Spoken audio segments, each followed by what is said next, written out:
spoiler alert Wow. for wow, for Creature Commandos. Oh. For Creature Commandos. Are you caught up, J-Mac? Yeah. Okay, You all gotta right. show me though. That's great. So James Gunn on the Oh, DC heroes' future death scene in Creature Commandos and whether that's how those heroes look in the DCU. They better. Yeah. He said some of them, yes, some of them are an educated guess. I'm not going to take that every single one of them is going to look like that in their physical incarnations. I was gonna bring this up when we brought it up our talk here because obviously I paused that scene. I said, "Oh shit!" We still can. We can still wait for that. It's But just this is in the news. That was dope. That was crazy. Paused it, went through it, and more on that later. Yeah, that was cool. I guess I'll make a video on this and I'll stitch those two parts together. But yeah, it obviously because I was seeing something happen when this Creature Commandos episode dropped, but I wasn't sure what. But I could tell it was a big deal. And yeah, seeing all of them, that shit was that was crazy. Are they all gonna be in the live actions? Well, it's all a connected universe, so It could be. Yeah, like if you see like, let's say for example that we don't have to do that. Let's say Superman, for example. That Superman, David Cornsweet, it's going to be the same Superman if they did an animated project with Superman. With the same actor? Yes, actor? like he would voice him. Yeah, he would voice it, everything. Wherever Superman's going to be in DC, it's Cornsweet. So even like the Creature Commandos, all these characters, I don't know if all of them would show up in live action, but if you see one of these guys in live action, it's canon. them. Yeah, it's them. Mm. Yeah, Creature Commandos. Crazy. That's actually crazy. Shout out James Gunn's dog. Shout out James Gunn's dog. Speaking of Creature Commandos, it has been renewed for season 2. We all So saw we're gonna. that coming. Yeah, Is it over already? No. Dang, it's not even over. Already renewed. Yeah, I mean, that's how that goes when it's good. Yeah, it's good. It's good. It is good. It is good. So that alien girl's gonna be. That's how she's gonna look live action. If she is live action. Yep. Yes. Wow, insane. Yeah, it should be pretty cool. All right, that's it. Let's jump into our usuals before we jump into Creature Commandos, and let's jump into Creature Commandos before we jump into side. Jet, what'd you think about the episode, man? This was episode 4. This is episode 4. Chasing Squirrels. I told you when I first watched Creature Commandos that my favorite character was the Bride of Frankenstein because that was the one that was featured. I don't know why, but at the time I didn't think that like he was going the route of like every character's getting like a backstory like this. And that should have been like at the forefront of my memory, but obviously after they did it with G.I. Robot, like I was like, okay, that's what we're doing. I'm not gonna say Weasel's my favorite character, but fuck, goddamn, that backstory was crazy. Yeah. And I thought it was gonna go like a certain way, and it did to a certain extent. But seeing like all of it, I was like, man, just James Gunn, masterful storyteller.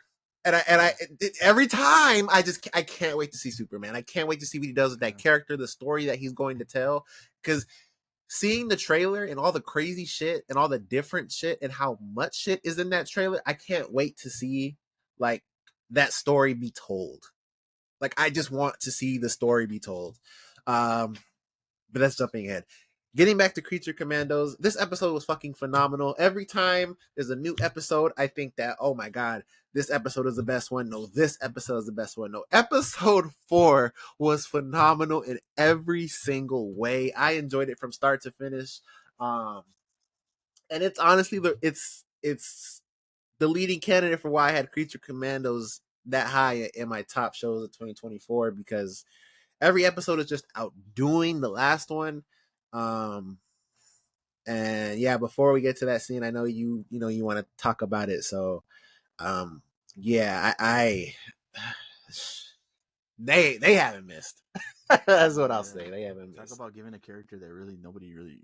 He's funny, he's cool, whatever. In the Suicide Squad, and he's the same thing here. Talk about giving that type of character just like a fucking backstory, and I'm not gonna lie, man, I teared up a little bit. I'm like, yo, Yeah. It was heartfelt. It was really heartfelt, and it really got me a little bit. And from the moment they showed what was happening, like the opening of the episode, I was like, oh, that's not what it is. I could tell right away he's trying to do something different, not what he's accused of. And sure enough, it was something else. And yeah, fuck those cops, man. Like they're fucking stupid as fuck, man. They are so Crazy. stupid as fuck that they had one mission and one mission only, and they let whatever happen, man. Like so, but that was such a heartfelt episode, and I felt it. And great storytelling by James Gunn. I can't wait to see the rest of the season because obviously we still got other characters to go through, and I'm on board. I can't wait to see their backstories and how this is going to conclude. And going real quick to that, because staying with that backstory, he really brought it home. He tied a bow on top of it when they show the end of the episode, and he's literally dreaming about it. Yeah, like he's literally like still feeling like, damn, like he has that memory, and he's he's still thinking about it. I was just like, man, like this, that's crazy. Because she's like, I wonder what he's dreaming about. Oh, probably was it chasing squirrels? Is that what? Yeah, that's what she said. Yeah. Probably just chasing squirrels. Nah, yeah, phenomenal episode. Oh man, Yeah, that was great. That was fantastic. Can't wait for the rest. But yeah, then we get to the scene that I had to pause. I was like, oh shit! I even rewinded for a little bit. Like, oh shit! Okay, this is our first glimpse of what his Justice League or his other characters, his big boy characters, might be. And the Superman one was obvious. Like that was David Cornsweet. Like he's right there. He got the logo. He's got the uniform or the suit that we saw in the trailer. So that was cool. But I went back for one specific person, Batman. And I was like, yeah, let's see what his Batman's looking like. Let me see if it's the Batman from Matt Reeves, or is it just something else? And he kind of like teetered with it. It's not. You can't tell what it is. It's just the generic Batman.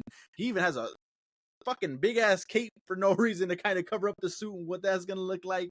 So I was excited to see it, but he was like, all right, he's dancing around that one. So that was kind of cool. But yeah, seeing all of them like that was really cool and interesting. And we'll see what I don't think that is though, because if I'm not mistaken, like in the Batman, his ears are kind of shorter. They are shorter, yeah. And he had like the traditional like the longer Batman ones, horns. So he had to come out and say what he said though, right? Like, oh, yeah, it might not be. I don't know. Like, yeah, okay, we'll see. It was Wonder Woman too, all of them. Yeah, and that whole scene was crazy. Yeah, and I didn't even think about it until you brought it up in the news that, oh shit, this might be a future. And it kind of did what Zack Snyder did, and he gave us like a futuristic looking type of thing, and we never got to dwell into that dark side type shit, but he kind of did it here too, that post-apocalyptic thing. That was pretty cool. So yeah, that was a great episode. Great little cameos, great little Easter eggs. I can't wait. Yeah, you talked about it. I can't wait for Superman. I really can't. And I don't think he's gonna miss. I really don't. I said that last time. He proved me again that he is great at least storytelling. I don't think it's gonna miss, and I think we're in for a ride with Superman. The crazy thing, and I don't know if it's gonna go this way, but I was watching John Campia's video about the trailer and getting all those views and everything, and he was saying that the trailer was behind. It was like Deadpool and Wolverine, Endgame, Infinity War. It was like movies like that. Like I forgot what the top 10 was. But it was number 5 on that top 10 for whatever that is. I don't know if it was views in 24 hours. I don't know what it was.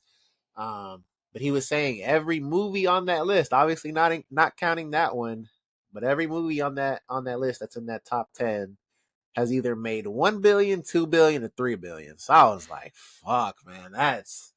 And he was saying it's obviously, you take that with a grain of salt. That doesn't mean the movie's gonna make that much, but you look at a stat like that, and it might be telling. So I don't know, man. I can't wait. 2025 is gonna be crazy. Yeah, we'll see. We'll see what happens. But if you guys saw Creature Commandos, let us know your thoughts on that and the future of the DCU and what you think about James. Getting